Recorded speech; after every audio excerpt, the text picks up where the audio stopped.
Hey, my name's Izzy. This is Rolling Virtual Cards coming at you with another Commander deck build. Um, See my previous video if you're wondering why I sound out of breath and can't handle it. I've got bronchitis, long story short.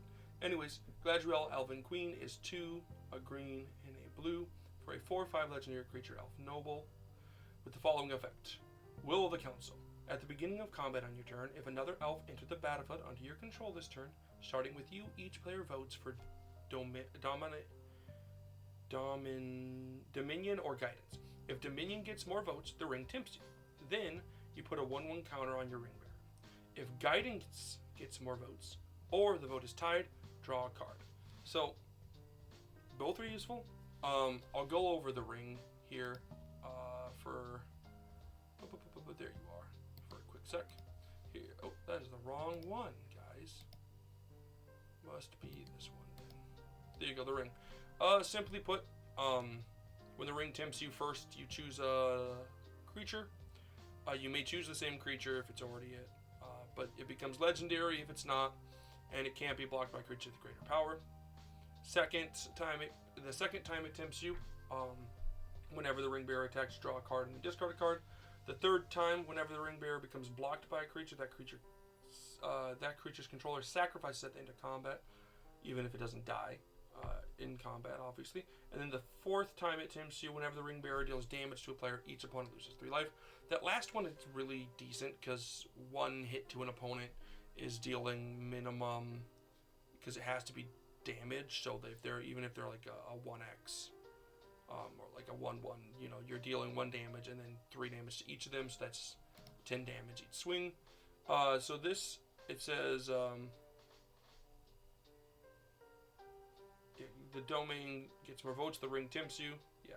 So it doesn't actually matter who you choose. You can choose Galadriel to be your, this is the Elven Queen. You can choose it to be it. The will of the council has it. But yeah, you can put it on another elf, have it attack. Any of them are useful. It also gets bigger with the 1/1 counters, which is useful. So yeah, you're looking at like running a fun vote deck that allows you to have the ring tempt you if you like that. Draw sometimes. 1/1 counters. Why would you run this over any other Simic deck? Again, if you like Galadriel, run it. It's fun. It's a great commander. I think it's interesting. If you like voting, the Will of the Council makes to everyone, even if you're not doing a lot in the game, you're doing stuff, which is fun. But on top of that, like, it's very much like almost a who's who of Lord of the Rings. It's got voting, which Lord of the Rings had. The set had the ring tempting you is in there. It's got 1/1 counters like a lot of the deck does, a lot of the cards do. So a lot of it's fun. You're plus side either way. Either your ring bearer is going to get bigger and you're putting a 1/1 counter on it, and the ring tempts you, so eventually you're going to be getting a lot off of attacks with it, or you're drawing a card. And that's even if it's tied. So with 4 people, if 2 people are afraid of that ring, they'll both say, no, you can just draw, and then as long as you say draw. So you make your decisions. It's fun. You can kind of work together. Again, like, it can't be blocked by creatures with greater power. With 4 or 5, meaning it can't be killed. So as long as you give it to Galadriel, and it gets a 1/1 counter and it becomes like a 5/6, it can't be blocked by creatures with greater power. So it has to be blocked with a 5 or less, which means it'll always not die, unless it's got like Death Touch. So we'll go over the card by card here. We got 1/1 counter stuff, because she likes 1/1 counters. Let's spread the love. First, you've got like Gale Graders, which is going to put a 1/1 counter on itself whenever a creature enters the battlefield. That's one of the 3 that can happen. Immaculate Magistrate, which will put a 1/1 counter on target creature for each elf you control. Since this is an elf deck, because you need an elf to enter each turn to trigger the vote, you can just, oh look, I have 10 elves. Now my commander's a 14, 15. Incubation Druid, you can adapt to put 3 to put 3/1 counters on it. And then it taps for 3 when it has a 1/1 counter on it. So even if you just vote and make it the ring bearer and put a 1/1 counter on it, it then taps for 3. Ivy Lane Denizen, when another green creature hits the battlefield, you can put a 1/1 counter on target creature, so it doesn't have to be it, which is good because again you can really buff your commander fast. Jarga Warcaller is going to enter with a 1/1 counter on for each time you kicked it, and the kick is 1 to green. And then other elves you control get +1/+1 for each counter on it, which gives it a nice anthem, allowing you to swing in and kill people pretty easily. Master Biomancer here. Each other creature enters the battlefield with an additional 1/1 counter on it equal to its power. So as long as you choose it as the ring bearer and start buffing it, everything will come in really big. It's the same thing like this for each control 1/1 counter for each gets +1 for each 1/1 counter on it. If you keep buffing Draga with Galadriel, everything will keep getting bigger. And Rishkar makes all those creatures with 1/1 counters tap for mana. And then it also enters, and you can put a 1/1 counter on up to 2 creatures. So those are the 1/1 counter stuff. I don't think I'm running any doublers because triggering its effect is not necessarily easiest. So I really didn't want to look at that. I'm just using the 1/1 counters because it happens to work with elves. Abilities, you got 2 things that help you re-trigger tap abilities. Querying Ranger, which you can return a forest to untap creature. And then Seeker of Skybreak, which allows you to tap it and untap a creature. These are also both good for ramping, but there's some, technically they're abilities, but Immaculate, you could untap it multiple times to get its effect multiple times, which would be great. ETBs, again, like I always say, ETBs are going to be in mini decks because they're just strong. They allow you to do something on entrance, so it has to be countered to stop it. And it's a creature, so it's a body regardless. Coiling Oracle is an elf, so you're triggering the effect, and then when it enters the battlefield, reveal the top card of your library. If it's a land card, put it in the battlefield, otherwise put it in your hand, so it's either ramp or draw. Elvish Harbinger comes in the field, you can just search for an elf and put it on top of your library. And then it taps for mana. Essence Warden's going to gain you life when a creature enters the battlefield, even an opponent's creature, so that's good action and life gain. Farhaven Elf is going to search your library for a land and put it on the battlefield tapped. Basic land. We went over Gale Graders kind of, but the other 2 that trigger is you get a tapped treasure and you gain 2 life. So up to 1 of each. You can trigger each effect once. Gyre Sage is going to evolve. In testing, this actually works pretty well in this deck. And it can get bigger and bigger, and then you can add green for each 1/1 counter on it, and since you can choose to put more 1/1 counters on other ways, if you really need a ramp, that's not a bad way. We went over Ivan Dennison. Llanowar Visionary enters the battlefield and draws your card, but it also taps for mana. Merwin, the Nurturer, is going to enter the battlefield under your control, and you can put a 1/1 counter on it. Or when another elf enters, you put a 1/1 counter on it, and it taps for its mana. So the more elves you cast, the bigger the mana, and the bigger she gets. We went over Bastard Biomancy. Mancer. Nissa Vastwood Seer, it's got that ETB because it enters the battlefield, you search for a forest, put it in your hand. And if land enters the battlefield under control and you have 7 more lands, you flip it. I'll go over the flip a little bit later. Reclamation Sage enters and pops an artifact or enchantment. It's also, again, most of these are elves. Rishkar we went over. Silvala, when another creature enters the battlefield under control, you may draw a card, or each controller may draw a card if it's the greatest power, which is very strong. Spring Bloom Druid is going to enter the battlefield and allow you to sacrifice land and grab 2 basic lands onto the battlefield tapped, which is a +1 for lands. Tireless Provisioner is great, because when a land enters the battlefield, you're going to either get a food or a treasure. Mainly treasures, but the foods are there in case you need to add that action and life gain there. Verdant Corruption, when it enters the battlefield, you pop an artifact. It does have Infect. You can technically buff him to 10 to knock out someone out. And with Ring Bearer, it can be kind of interesting. Deals combat damage to player. Each opponent loses 3 life, so you're not spreading it. They were very clear to not do that. That would have been gross and way more cool, in my opinion. But that Infect is not. It's just here as a pop. I needed another elf that I wanted another elf to trigger the effect, but also be able to pop stuff. Wolverine Riders. At the beginning of upkeep, you make an elf. And since that is an elf token entering the battlefield, it doesn't matter if it's not a token or not. That will trigger your commander. And then whenever another elf enters the battlefield, you can gain life equal to its toughness. So you gain 1 life each turn, and then you can gain more some other times. What else grabs you? A forest and puts it on the battlefield. Untapped. Magecraft, you got 3 of them triggering off elf casts, I believe. Actually, you have a few more that I just haven't updated. I'll do that some other time, maybe. Life Crowned Visionary triggers. Other elves get +1/+1, and whenever you cast an elf, you may pay a green to draw a card. Lys Alanian Huntmaster, whenever you cast an elf, you get a 1/1 elf. And then Rashmi, whenever you cast your first spell each turn, reveal the top card of your library. If it's a non-land card with converted mana cost less than that spell's, You may cast it without paying its mana cost. If you don't, cast the revealed card put into your hand. So if you like if your first spell is like a 3-drop, you reveal the top card, and if it's if the mana cost is less than, so if it's 2, 1, or 0, you cast it for free, non-land. Otherwise, you just draw it. So there's no downside really, other than I guess you reveal the card you're drawing. But like if you cast a 5-drop or like this 6-drop, you're probably gonna cast the card unless it's a land.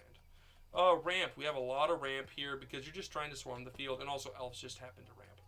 Arbor Elf untaps a forest. Beast Caller has haste and taps for any mana, but you can only cast creatures with it. Bloom Tender taps for colors on your permanents. That's going to be blue and a green. Boreal Druid taps for a colorless. Canopy Technician anthems your elves, but also taps for 3 green. Circle of Dreams Druid taps for a green for each creature. Coil and Oracle, we went over it, grabs you a land. Devoted can grab you a land. Devoted Druid allows you to tap it for a green, and then you can untap it by putting a Negwin counter on it. If you choose to put a 1/1 counter on it, the Negwin counter will disappear. Elvish Archdruid will allow you to tap it for each elf you control. It also anthems. Elvish Harbinger taps for mana of any color. Elvish Mystic taps for green. Elvish Reclamation sacrifices a land, and you search a library for a land to put on the battlefield, tap, then shuffle your library. Technically, you can find a land that taps for more than 1, so it's, I guess, ramp. Elvish Spirit Guide, you can ditch it to add a green, or remove it from your, exile it from your hand to add a green. Farhaven Elf grabs you a basic land on ETB. Fainthorn Elves taps for a green. Gale makes treasures. Gwynna, Eyes of Gaia taps for 2 of any mana color, any combination of colors, but you can only use it for creatures. And whenever you cast a creature with power 5 or greater, you put a 1/1 counter on it and untap it. Gaia Sage taps for a green for each counter on it. Incubation Druid taps for 1, but it can tap for 3 if it has a 1/1 counter on it. Jahara, Friend of the Forests, makes it so that tokens tap for a green. Since you're making tokens because it's an elf deck, that's good. Jiraga Tree Spirit makes it so that once it's level 1, it taps for 2, and then once it's level 5, all elves can tap for 2 green, even if it doesn't tap. Llanowar Elves taps for a green. Llanowar Tribes taps for 3 green. Llanowar Visionaries grabs you a land, but also taps for a green. Sorry, draws you a card and also taps for greens. Mayan, the Nurturer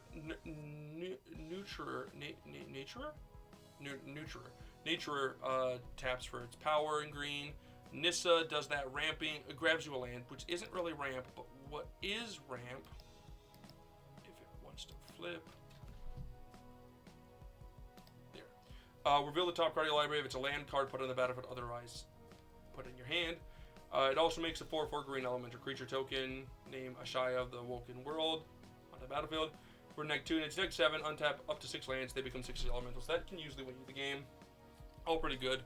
Oracle of Meldiah allows you to play an additional land from the top of your additional land. You play with the top card of your library ability, and you can play lands from the top card of your library. Paradise of Druid has hexproof as long as it's untapped, but also taps for any color.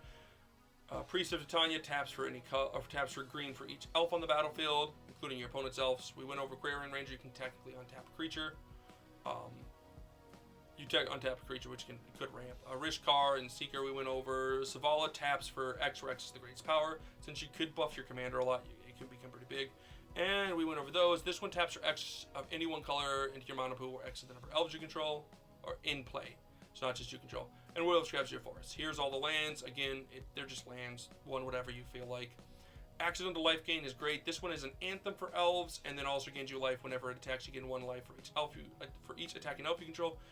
This one gives you life on ETBs. This one gives you life on ETBs. This one can give you food to give you lives, and this one's life on ETBs for elves. Anthems, we have a few of them. We've went over all these. They do, well, most of these. This one's going to give +1/+1 to other elves, 1/1 to other elves, 1/1 to other elves. All elves get 1/1, including itself and Forest Walk. 1/1 to other elves and creates elves. 1/1 to each elf for each 1/1 counter on it, and then 1/1 to other elves. This is the only counters card that is here. It's technically not just a 1/1 counter. So you proliferate whenever land hits the battlefield. Cool, you're running 1/1 counters, so that's useful. Damage, target creature gets +X until in turn where X is the number of elves you control. Something can become huge. And draw, Armorcraft Judge is going to draw you a card for each creature you control with the 1/1 counter on it. Beast Whisperer is going to draw you a card for each. Whenever you cast a creature spell, Edric Spydmaster of Trust is going to draw you a card whenever you deal damage to an opponent, but it also works for your opponents, so it tells them to attack your opponents, which is fun. Elvish Visionary will draw you a card on ETB. We went over Leafcan and Llanoware Visionary, and Nissa.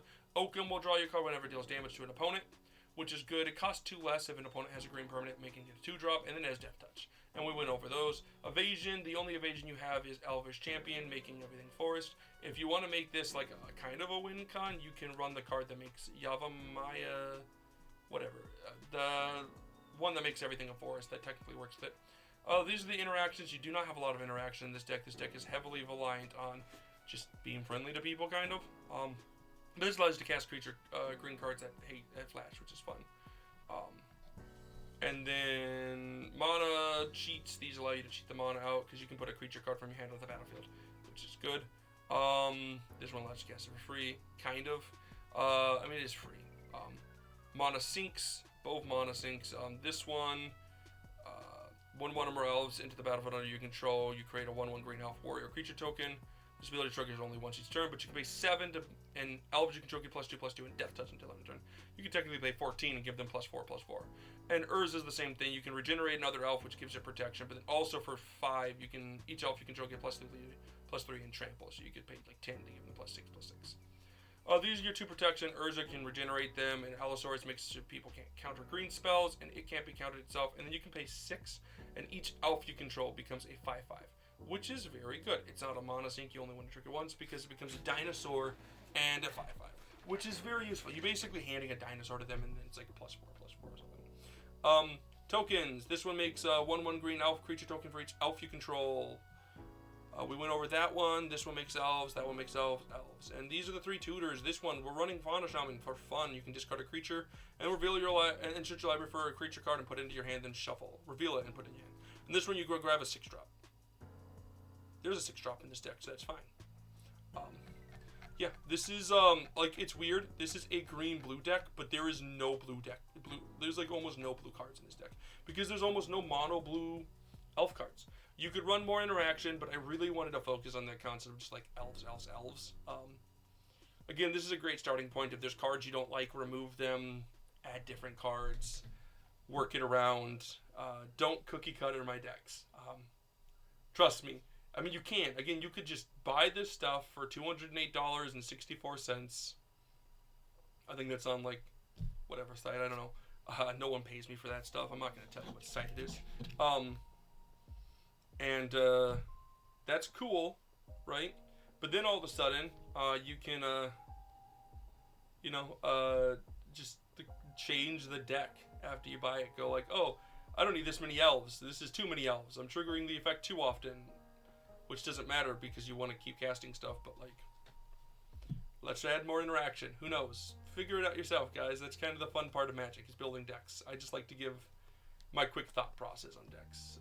Anyways, everyone have a great day. Don't forget to like and subscribe. Peace.